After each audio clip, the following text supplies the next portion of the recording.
बिस्मिल्लाहिर्रहमानिर्रहीम अल्लाहुम्मा सल्ली अला मुहम्मदिन व अला आलि मुहम्मदिन व बारिक वसल्लम। अस्सलाम वालेकुम। मैं हूं अली अब्बास और आप देख रहे हैं प्रोग्राम आओ बात करें। आज का हमारा मौजू है इमोशनल इंटेलिजेंस। जो इमोशंस हैं आपने उसको कैसे कंट्रोल करना है, आपने उसको इंटेलिजेंशिया में लेके कैसे प्रोडक्टिविटी बढ़ानी है। और आजकल ऑर्गेनाइजेशंस में इस टॉपिक पे बहुत सी ट्रेनिंग्स हो रही हैं। तो शाह साहब के सामने ये मौजू रखते हैं और आइए शाह साहब से बात करते हैं। अस्सलाम वालेकुम शाह साहब। वालेकुम। अच्छा शाह साहब, इमोशनल इंटेलिजेंस जो है ये मौजू आजकल बहुत पढ़ाया जा रहा है ऑर्गेनाइजेशंस में, ताकि उनका ये मानना ये है, जो लोग इंटरव्यूज़ करते हैं वो कहते हैं हम ज़्यादातर ये देखते हैं, पहले जो इंटेलिजेंट क्वेश्चन था हम ज़माना एक लंबा अरसा उस पर चला, फिर रिसर्चेज हुई कि इंसान से लोगों से कैसे प्रोडक्टिविटी ज़्यादा ली जा सकती है, काम ज़्यादा कैसे लिया जा सकता है। तो उन्होंने मेरा पोर्शन बना दिए। ये रिसर्च बेस्ड बात है जो मैं आपको अमेरिका की बता रहा हूँ कि वो देखते हैं कि 80% जो है ना इंसान इमोशनल उसका स्ट्रॉन्ग होना चाहिए, इमोशनल इंटेलिजेंट होना चाहिए, और जो बाकी जो काम करने की स्किल्स हैं वो 20% होनी चाहिए, तो वो अच्छे तरीके से वो काम कर सकता है। मैं जिस ऑर्गेनाइजेशन में शाह साहब काम करता था, मैंने तकरीबन 12 साल वहाँ पर काम किया, तो वहाँ पे बहुत सारे लोग ना ऐसे मेरे पास आते थे जैसे उनको डांट पड़ती थी ना। आपको पता है ना, ऑर्गेनाइजेशन में बॉस को गुस्सा आता है तो वो बॉस एक दफ़ा पूरा अपना एंगर गुजारता है, उसके ऊपर गुजारता है और निकाल देता है। तो मुझे वो आके कहते हैं जी मैं अली साहब रिज़ाइन करने वाला हूँ, मैं बस इस ऑर्गेनाइजेशन में मेरी बस हो गई है। तो मैंने कहा अच्छा ठीक है, आप एक काम करें, रिज़ाइन कर लें, कल कर लीजिएगा, क्योंकि अगर आपने 10-15 साल गुजार लिए इस ऑर्गेनाइजेशन, एक दिन तो और गुजार ही सकते हैं ना। अच्छा, मेरे पास मुतअद्दिद केसेस ऐसे आए हैं शाह साहब, लेकिन एक भी शख्स ऐसा नहीं हुआ आज तक जिसने अगले दिन रिज़ाइन किया हो। तो ये इमोशनल इंटेलिजेंस की जो ट्रेनिंग है, ये कैसे लोग जो हैं, ये सीईओज़ हैं, अपने स्टाफ को कैसे ट्रेन कर सकते हैं। और इसमें सेल्फ़ अवेयरनेस का भी बड़ा जिक्र होता है कि इमोशंस उसी के बेहतर होंगे, वही कंट्रोल कर सकेगा जो अपनी ज़ात को जानता है। अच्छा, अपनी ज़ात को जानने के हवाले से भी जो बहुत सारे तज़ाद मौजूद हैं। जो साइकोलॉजिस्ट हैं वो ज़ात को किसी और तरह से लेते हैं, जो फ़लसफ़े के लोग हैं वो ज़ात को किसी और तरह से लेते हैं, जो मजहबी लोग हैं वो बिल्कुल ही डिफरेंट ज़ात को डिफ़ाइन करते हैं। तो आप थोड़ा सा इस मौजू को एक्सप्लेन कीजिएगा। इसमें दो बातें हैं। मैं चूँकि ख़ासा उम्र रसीदा आदमी हूँ, पुराने स्कूल ऑफ थॉट का आदमी हूँ, जिसको महज़ब तरीके से लोग ओल्ड टाइमर कहते हैं, मैं वो हूँ। हमारे कॉन्सेप्ट में वो आदमी ऑफिसर बनने के काबिल ही नहीं है जो शॉर्ट टेम्पर्ड है। और ये मैं सारी उम्र करता रहा हूँ कि जो एनुअल कॉन्फ्रेंशियल रिपोर्ट है, अगर किसी आदमी को देखा कि जेन्युइनली ये शॉर्ट टेम्पर्ड है, ज़रा सी बात पे टेम्पर लूज़ कर जाता है, तो उसमें उसके रिमार्क्स के कॉलम लिख दिया जाता है अनफिट फॉर फर्दर प्रमोशन। बुनियादी चीज़ ये है कि अफसर का क्या काम है कि टेम्पर लूज़ कर जाए। बदतरीन सिचुएशन में भी बड़ा काम एंड कंपोज्ड नजर आएगा अफसर आपको। गलतियां सबसे होती हैं।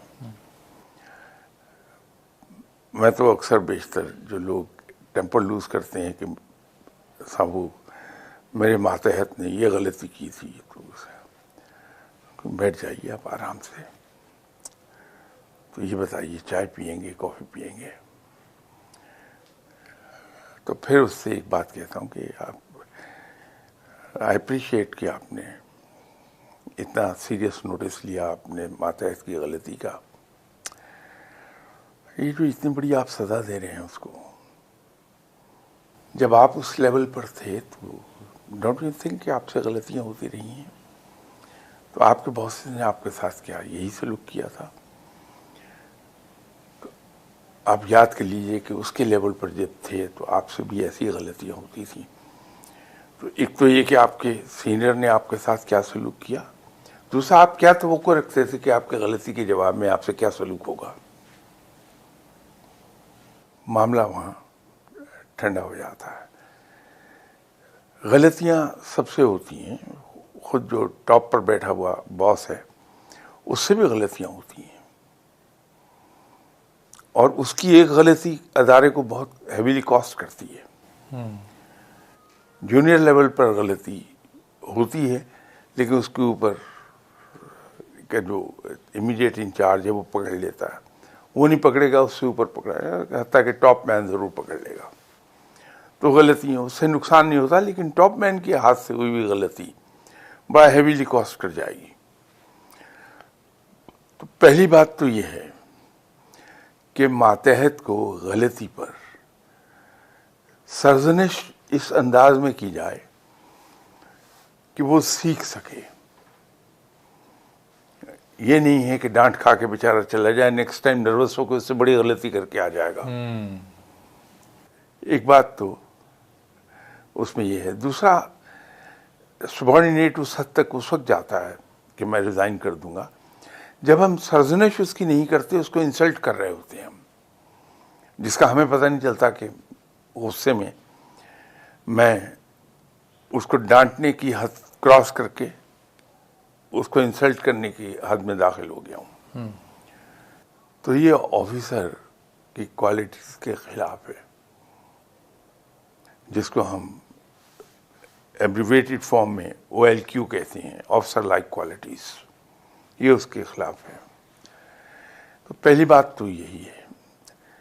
दूसरी बात यह है कि जो टॉप पे बैठा हुआ आदमी है वो अपने इमीडिएट मातहतों को बड़ी अच्छी तरह उसको समझना चाहिए। पहली बात तो ये है कि उसको बाय नेम पता होना चाहिए कि मेरे इमीडिएट रिपोर्टिंग मातहत कौन कौन है जो डायरेक्टली मुझे रिपोर्ट कर रहे हैं, उनके नाम, फिर उनकी जहनी कैपेबिलिटीज़, उनकी इडियोसिंक्रेसीज और उनकी एबिलिटीज से उसे वाकिफ होना चाहिए बड़ी अच्छी तरह। तो अब कोई समझदार अफसर अपने मातहत को इतना ओवर स्ट्रेच नहीं करेगा कि वो टूटने पर आ जाए, वो लिमिट के अंदर रहता है। ईशा साहब, जो बड़ा मसला जो ऑर्गेनाइजेशंस में आता है वो आता है डिलेज़ का। बॉस काम देते हैं, डिलेज़ होते हैं, वो फिर बार बार फॉलोअप लेना पड़ता है। इसकी वजह से एक अनरेस्ट पैदा होता है, एक जो ऑर्गेनाइजेशन में जो आपस में एम्प्लॉइज़ हैं, क्योंकि ऊपर जो टॉप मैन है उसको काम कंप्लीट चाहिए होता है, असाइनमेंट, नीचे वाला जो है वो प्रोजेक्ट पूरा नहीं कर रहा होता। तो इसमें फिर थोड़ी सी उसको गुस्सा आ जाता है इस बात पे, थोड़ा सा जो नीचे वाला सबॉर्डिनेट है उसके पास लोड ज़्यादा होता है काम का। तो वो ये जो सिचुएशन है इसको कैसे हैंडल करना चाहिए? देखिए, अगर डिलेज आ रही हैं तो इंसान को ये समझना चाहिए कि ख़ुद मेरे अंदर कमी है, मैं मामलात को पूरी तरह से फॉलोअप नहीं कर पा रहा। अब तो काम बड़े आसान हो गए हैं जी, सॉफ्टवेयर हर तरह के मिलते हैं। तो आप अपने सेक्रेटरी के कंप्यूटर पे एक सॉफ्टवेयर लोड करा देते हैं कि आपके पास मेल दिन में 2 बार आएगी, सुबह और शाम। आपने कंसर्न्ड अफसरों को लेटर मार्क किए फॉर एक्शन, उस पर एडवाइस किया भाई एक्शन ले लें इस पे, या अगर रूटीन का है तो सिंपल फॉर NA कर दिया, नेसेसरी एक्शन। वो जो आपका सेक्रेटरी है उसके पास वो फोल्डर चला गया, उसने वो तमाम लेटर्स जो मार्क किए हैं मुख्तलिफ अफसरों के नाम, वो उसमें एंटर कर दिए और उसको जज किया। क्योंकि आपका सेक्रेटरी खासा सीनियर आदमी है, वो जज किया कि इसका रिप्लाई 4 दिन में आ जाना चाहिए। तो वो 4 दिन के बाद की डेट में उसका रिमाइंडर डाल देगा। सॉफ्टवेयर हैं ऐसे, ठीक, खुद मेरे पास, मेरे सेक्रेटरी के पास भी है जी। वो एक साइकिल चल निकलता है। रोज़ाना सुबह आता है आपका सेक्रेटरी, कंप्यूटर ऑन करता है तो उस पर रिमाइंडर की लिस्ट में होता है कि आज ये आपने फलां फलां अफसर से चेक करना। वो फ़ोन उठाता है और उनको रिंग करता है कि सर वो आपको साहब ने रेफ़र किया था, साहब पूछ रहे हैं कि उसका क्या बना। वो भूला हुआ है, कहता ओह सॉरी मैं आज इसको करता हूँ। उसको अगले दिन में फिर डाल देता, वो फिर डाल देता अगले दिन में। तो मार्जिन हाथ में रखता है कि उसका अंदाज़ा है कि साहब को ये जवाब 7 दिन में चाहिए, तो 4 दिन रखता, बाकी वो रिमाइंडर के लिए रख लेता। तो जब इस तरह से फॉलोअप हो रहा होता है तो फिर आहिस्ता आहिस्ता लोग आदी हो जाते हैं कि मैंने अपनी टेबल साफ करके जानी है। उसका एक मेथड है। अब ये कंप्यूटर आ गए हैं तो बड़ा आसान काम है। जब कंप्यूटर नहीं थे तो जब हमने काम शुरू किया था कंप्यूटर का नाम निशान भी नहीं था उस वक्त। तो उस वक्त क्या करते थे हम लोग कि फाइलिंग कैबिनेट होती थी, उसके एक ड्रॉअर में 31 पॉकेट्स होती थी, फाइल पॉकेट्स। तो हमें जिस दिन रिमाइंडर करना है, रिमाइंड किसी को कराना है या खुद अपने लिए कर, हम उस डेट के फाइल पॉकेट के अंदर लेटर डाल देते थे। तो रोज़ाना सुबह आके हम उस डेट की फाइल पॉकेट को खोलते थे, उसमें जितने लेटर्स हैं निकाले, अपनी टेबल पर रखे, उस पर एक्शन ले लिया फौरन। तो ये फॉलोअप जो है, अगर ऊपर बैठा हुआ बंदा खुद एफिशिएंट है तो नीचे वाले खुद ब खुद ट्रेन होते चले जाते हैं, फिर वो आदी हो जाते हैं काम को वक्त पर करने के। मैं अब आपके सामने रियल टाइम एक सिनेरियो रखता हूँ। एक बॉस है जिसके नीचे 8-10 लोगों की टीम है, वो फ्लेयर अप होता है, वो गालियाँ देता है, वो गुस्सा करता है और वो अब टीम भी उससे तंग है। अच्छा, अब उस शख्स को तो कभी भी रियलाइज़ नहीं हो रहा होता कि मैं गलत कर रहा हूँ। वो समझता है कि इस तरह काम स्पीड से हो जाएगा और मैं अगर प्रेशर डालूंगा तो काम जल्दी हो जाएगा, लेकिन जो नीचे वाले लोग हैं उनमें अनरेस्ट पैदा हो रहा है। अब ये जो बॉस है, ये इसको कैसे रियलाइज़ होगा, इसको सेल्फ अवेयरनेस कैसे होगी कि that I am on the wrong path, I am on the wrong strategy? अगर तो सेकंड टियर में है, थर्ड टियर में है वो, तो उससे ऊपर वाले को चाहिए कि इसे फारिग कर दे, समझाने के बाद। नहीं समझता, फारिग कर दे। ठीक है, पहले एक दफ़ा उसको कोई सस्पेंशन समझाया जाए। अच्छा, देखिए आप, या डायरेक्ट फारिग, टर्मिनेट, पहले समझाना। जो इत्माम हुज्जत है वो ज़रूरी है। ठीक है, उसको बुला के अपने पास बिठा के उसको प्यार मोहब्बत से समझाया जाए और real examples, real time examples उसको कोट करके कि फलां वक्त आपने किया, उस बंदे पे गर्जे बरसे से वो डिसहार्ट हो गया, रिज़ाइन करके चला गया। फलां पे आप गर्जी बरसे थे, वो बंदा छुट्टी लेके चला गया। तो इस तरह से ऑर्गेनाइजेशन तबाह होती है। तो थोड़ा सा अपने टेम्पर को कंट्रोल कीजिए। ये उसका तरीका यही है कि जब गुस्सा आने लगे तो गिलास पानी का उठाइए, 4 घूंट पानी के पी लें, take a bit of pause, फिर उससे बात कीजिए, तो आप पोलाइट रहेंगे।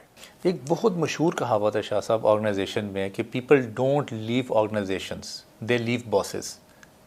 तो बेशक अगर कोई शख्स, उसकी तनख्वाह कम भी है, अगर उसका माहौल ऑर्गेनाइजेशन का अच्छा है, उसका बॉस बेहतर है, तो वो शख्स नहीं रिस्क लेता अगर उसको डबल भी कहीं ऑफ़र हो जाए कि वो काम जो है ना वो करें। इसका मतलब ये है जो कल्चर है ऑर्गेनाइजेशन का वो काउंट करता है, वो ज़्यादा काउंट करता है किसी की जॉब को सस्टेनेबल करने के लिए। जहाँ आपको फ्री हैंड मिलेगा, काम करने की आज़ादी है, अपनी राय को एक्सप्रेस करने की आज़ादी है, जहाँ पे आपको इज्जत मिलती है, इंसान वहीं रहना पसंद करता है।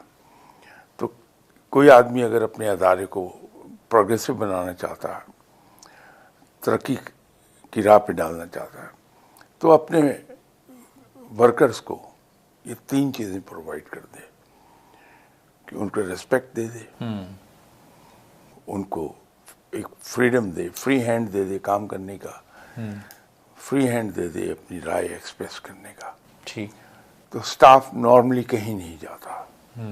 ये जो एंगर है शाह साहब, क्योंकि इसका जो मामला है इमोशंस का, फीलिंग्स का, इसका बहुत बड़ा जो एक फीलिंग्स है, जो ताल्लुक़ है वो एंगर के साथ है। ये एंगर जो है ये हालात व वाक़यात की वजह से होते हैं या जीन्स में होते हैं या आपके मुल्की हालात की वजह से होते हैं या आपके पास फाइनेंशियल जो अनस्टेबिलिटी है उसकी वजह से होते हैं? ये क्यों होते हैं ये? नहीं, कुछ तो आपका प्रॉब्लम है अंदर, लेकिन ज़्यादा कंट्रीब्यूशन इसमें आपके एनवायरनमेंट का है, उस एनवायरनमेंट का जिसमें आप काम कर रहे हैं, उस एनवायरनमेंट का जिसमें आप रह रहे हैं। रफ्ता रफ्ता इंसान का गुस्सा बढ़ते बढ़ते यहाँ तक आ जाता है कि वो शॉर्ट टेम्पर्ड हो जाता है।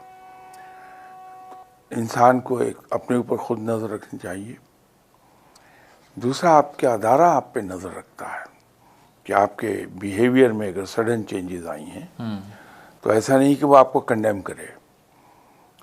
तो आपके सीनियर आपको बुला के आपसे पूछता है कि क्या बात है लिया बात साहब, आजकल कुछ ज़रा ज़्यादा परेशान रहती हैं, तो खैरियत है, is there anything I can do for you, तो क्या कंपनी किसी तरह आपको हेल्प कर सकती है? खुल जाएगी बात, फिर आदमी समझा लेता है उसको। तो वो समझाना, ये देखिए बड़ी जल्दी आदमी को हायर करना और उतनी जल्दी उसकी सर्विसेज ख़त्म कर देना, ये अच्छी अलामत नहीं है, ये नहीं होना चाहिए। हायर करते वक्त भी हम केयरफुल हों, उस बंदे को बार बार बुला के उससे गुफ्तगू करके परखें। देखिए पहले इंटरव्यू में जो कोई आएगा बंदा जी, उसको मालूम मैं इंटरव्यू के लिए जा रहा हूँ, जी जी, वो पोज कर रहा है अपने आप को, वो तो बड़ा अच्छा उसने अपने ऊपर एक, अपने चेहरे पे एक मास्क चढ़ाया हुआ है। जैसे रिश्ते के लिए जाते हैं तो सारी अच्छी अच्छी बातें बताई जाती हैं। उस मास्क को क्रैक करना बड़ा ज़रूरी है। और वो उसी वक्त होगा कि जब आपके पास आके बैठा इंटरव्यू देने वाला, तो आप उससे गपशप मारते हैं मुस्कुरा के, हंस के, उसके वो जो गार्ड्स उसके ऑन हुए हैं उनको तोड़ लेते हैं आप। उसको थोड़ा सा बेतकल्लफ करते हैं कि वो बड़ी बेतकल्फी से अपने बारे में बातचीत शुरू कर दे। वैसे तहम्मुल मिजाजी जो है शाह साहब, वो जब इंटरव्यू के लिए जाता है इंसान, तो वहाँ पे जब वो बैठा होता है वेटिंग पे, अगर उसको आप ज़रा इंतज़ार ज़्यादा करवा दें और उसको थोड़ा अनरेस्ट जो कमरा दें, तो वहाँ भी उसकी फीलिंग्स कैमरे से देख के आपको अंदाज़ा हो जाएगा ये अब क्या एक्ट कर रहा है। मेरा ख्याल है वो कोई ज़्यादा पॉजिटिव अप्रोच नहीं है, वो रादर इट्स नेगेटिव, कि आप मसनूई तौर पे उसको इंस्टिगेट कर रहे हैं कि वो गुस्से में आ जाए। वो कोई, मेरे ख्याल में, मैं गलत भी हो सकता हूँ, ऐसी बात नहीं है, ठीक है, मेरे अपने ख्याल में वो नेगेटिव अप्रोच है। पॉजिटिव अप्रोच ये है कि उसको थोड़ा सा बेतकल्फी से अपने बारे में बात करने दें। बहुत सी चीज़ों पर जब वो इजहार ख्याल कर रहा होगा तो आपको पता चल जाएगा कि ये बंदा शॉर्ट टेम्पर्ड है, ये बंदा सतह से गिरी हुई गुफ्तगू कर लेता है गुस्से में आके, जी जी, ये जिससे ये चिढ़ जाएगा, जो इसे इरिटेट कर देगा, उसके बारे में इसके रवैये क्या होंगे। क्योंकि मैं एक अर्ज़ किया करता हूँ लोगों की खिदमत में कि आमतौर पर तो मशहूर ये है कि इंसान गुस्से में या खुशी में पहचाना जाता है वो क्या है। बड़े लोग हैं जिनको अपनी ज़ात पर कंट्रोल है। आप इंसान को उस वक्त देखिए जब वो अपने दुश्मन के बारे में कोई बात कर रहा है, जब दुश्मन का जिक्र कर रहा है, उस वक्त उसकी टोन देखिए, उसके अल्फाज देखिए, ये उसकी असल शख्सियत को जाहिर कर देगा कि अंदर से बंदा क्या है। पहचाना ही उस सूरत में जाता है जब किसी दुश्मन का जिक्र करे या किसी ऐसे आदमी का जिक्र कर रहा हो जिसके हाथ में उसे किसी बड़े नुकसान का सामना करना पड़ा या उसे कोई बहुत तकलीफ पहुंची है। तो जब वो जिक्र करता है उसका, तो उसकी लबो लहजा, उसके अल्फाज, उसकी बॉडी लैंग्वेज, वो उसकी शख्सियत का असल पता बता रही होती है। शाह साहब, ये तहम्मुल मिजाजी जो आपके मिजाज में पाई जाती है, ये शुरू से ऐसी है या आपने इसको डेवलप किया? क्या किसी ज़माने में आप भी शॉर्ट टेम्पर थे? अलीबाद साहब, आई विश कि मैं तहम्मुल मिजाज होता। ये कुछ ऐसा हादसा पेश आया कि मेरे अंदर कोई पॉजिटिव चीज़ पैदा ही नहीं हो सकी। मैं हमेशा ही का बुरा इंसान रहा। लेकिन तहम्मुल ऐसी चीज़ है जो ट्रेनिंग के ज़रिए आदमी अपने अंदर पैदा कर लेता है। अच्छा, कर सकता है इंसान? Oh yes.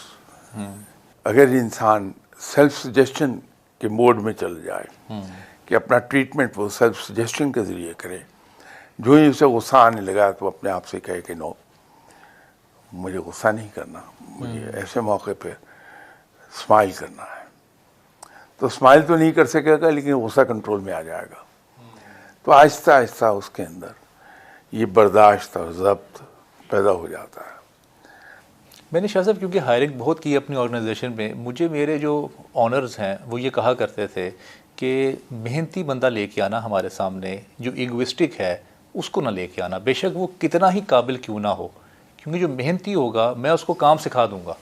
अगर उसके अंदर मिजाज अच्छा है, अगर वो इमोशनली इंटेलिजेंट है, अगर वो लोगों के साथ मिल के काम कर सकता है, तो मुझे काबिल बंदे ना मिलवाएं, मुझे वो बंदा मिलवाएं जो कि आजिज़ है और जो मेहनती है। शायद मैं बात यकीनन दुरुस्त होगी, लेकिन शायद मैं इससे एग्री ना कर पाऊँ बात से।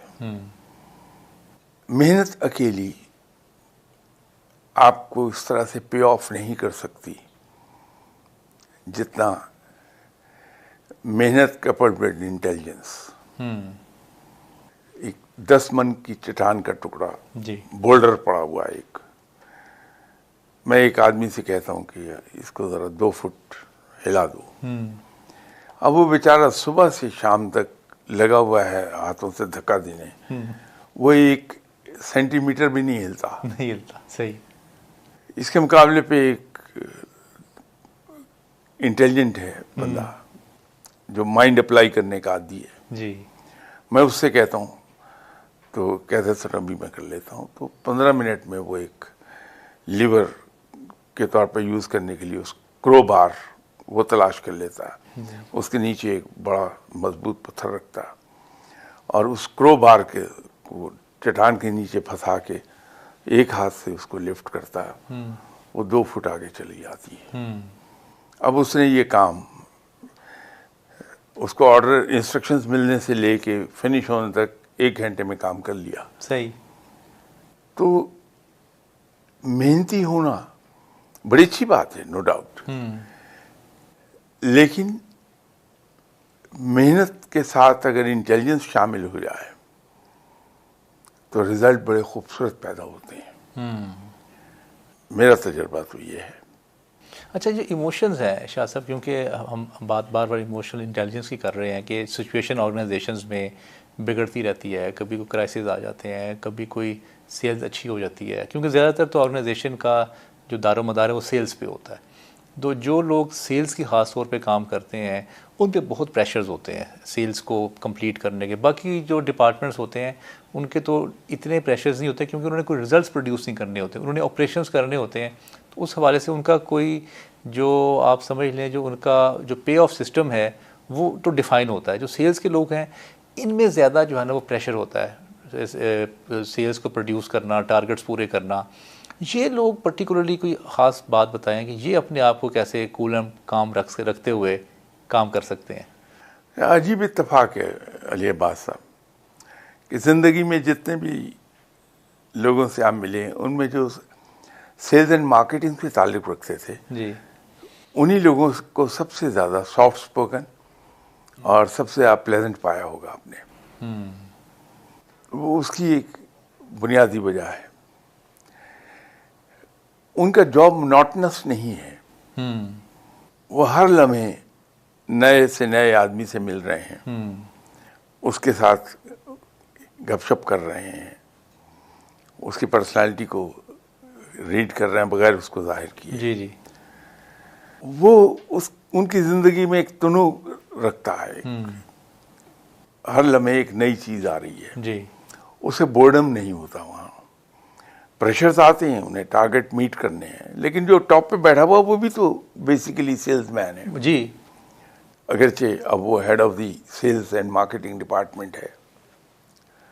वो अपने बंदों को देखता है कि वो क्रिपल करने लगे हैं अंडर प्रेशर, तो बड़ी बेतकलीफ से उठता है, उसके कंधे पे इस तरह बाजू डाल के, क्या हो गया है, will meet this target, don't worry, I am here, I will show your burden, don't worry. अब वो उसको ये पता लग गया मेरा बॉस जो है मेरा बर्डन शेयर करने के लिए तैयार है, तो उसका खून तो ढेरों बढ़ गया। खून बढ़ गया, सही। आमतौर पर देखिएगा, आप कभी तजर्बा कीजिए कि जो सेल्स के और मार्केटिंग के लोग हैं उनको दूसरे प्रोफेशन, जो दूसरी ट्रेड में हैं लोग, जी जी, उनसे ज़्यादा प्लेजेंट पाएंगे, उनसे ज़्यादा सॉफ्ट स्पोकन पाएंगे उन्हें, और उनसे ज़्यादा तहम्मुल होगा उनके अंदर। उनका जो टेम्पर लूज करने का या ब्रेक होने का जो थ्रेशोल्ड पॉइंट है वो खासा रेज हो गया होता है। वो जल्दी नहीं आता, वो थ्रेशोल्ड पॉइंट उनका। सही। लेकिन शाह साहब जब वो सेल करने के लिए कोई गया ना, कुछ 6-7 जगह पे 8 जगह पे, जब उसको फेलियर्स होते हैं, फेलियर तो नहीं कहना चाहिए, ना हो जाती है, जब उसको ऑर्डर्स नहीं मिलते या वो मीटिंग्स और प्रेजेंटेशन वो देता रहता है लेकिन उसको वो सक्सेस नहीं मिलती, तो डिसहार्ट फिर बहुत होते हैं। नहीं, ऐसा शायद मैं ना एग्री करूँ आपसे, इसलिए कि मेरा अपना मेजर मार्केटिंग का है। जी जी। इसलिए मुझे इसका शायद थोड़ा अंदाज़ा है कि पहले ही ये सिखा दिया जाता है कि तुम जिस फील्ड में जा रहे हो, आप 100 डोर्स पे नॉक करेंगे, सिर्फ 10 डोर से जवाब आएगा आपको, ठीक। 90 जवाब ही नहीं आएगा। उन 10 घरों से जहाँ से आपको जवाब मिला, उसमें से 2 घर जो हैं वो सॉलिड रिजल्ट लेकर आएंगे और उनमें से भी 1 घर सक्सेसफुल होगा। बाकी तो अब इन टोटल 99 जगहों से तो आपके गए। अब वो पहले दिन से पढ़ भी रहा है, ट्रेन भी इन्हीं लाइंस पर हुआ है, उसके लिए कोई इतनी बड़ी बात नहीं है कि उसने सुबह से शाम तक 10 कस्टमर्स को अटेंड किया, एक से भी पॉजिटिव जवाब नहीं आया जी। तो कहता है कि नहीं ये तो नॉर्मल है, तो किताबों में इसीलिए तो लिखा गया। तो इसलिए उनको वो फेलियर ज़्यादा पिंच नहीं करता। हाँ, उनके ऊपर जो प्रेशर होता है वो प्रेशर उस वक्त होता है जब टारगेट मीट करने हैं, स्टॉक्स पीछे फैक्ट्री में पाइल अप हो गए हैं, प्रेशर आ रहा है मार्केटिंग के ऊपर, सेल्स के ऊपर कि इन स्टॉक्स को निकालो, पीछे जगह नहीं है, इन्वेंट्री ब्लॉक हो गई है, पैसा ब्लॉक हो गया इन्वेंट्री में हमारा, आप इसको डिस्पोज ऑफ कीजिए। अब ये प्रेशर है, लेकिन उसके लिए जो टॉप पर बैठा हुआ हेड ऑफ द डिपार्टमेंट है वो बैठा है, he should take on these pressures, नीचे वालों को पास ऑन ना करे वो। तो नीचे वालों को वो बड़ा कंफर्टेबल रखता है, उनसे कहता है एफर्ट करो, तो बाहर निकलो, देखो कामयाबी हो जाएगी। बिल्कुल सही है। तो वो उनको हौसला दे के रखता है। बॉस होता किस लिए? शाह साहब इसलिए तो नहीं कि रोप डाल लिए दूसरों पे। हाँ जी, बिल्कुल सही है। आपके वक्त का बहुत बहुत शुक्रिया शाह साहब। प्रोग्राम का ख़त्म हो गया है और बुनियादी जो सीखने वाला नुक्ता इसमें यह था कि जब कोई इशू आए, जब कोई प्रॉब्लम आए, तो आपको तहम्मुल मिजाजी के साथ पानी पिएं, अपने सबॉर्डिनेट को पानी पिलाएं, उसके साथ डिस्कस करें, फ़ौरन से कोई डिसीजन ना लें, फ़ौरन से जो अपने जज्बात हैं उस पर काबू रखें, तो आपके जो मामलात हैं ऑफ़िस के भी, घर के भी, अपने दोस्तों के साथ भी, वो बेहतर होते जाएंगे। प्रोग्राम का वक्त ख़त्म हो गया। इंशाल्लाह अगले प्रोग्राम में आपसे फिर मुलाकात होगी। अस्सलाम वालेकुम रहमतुल्लाह।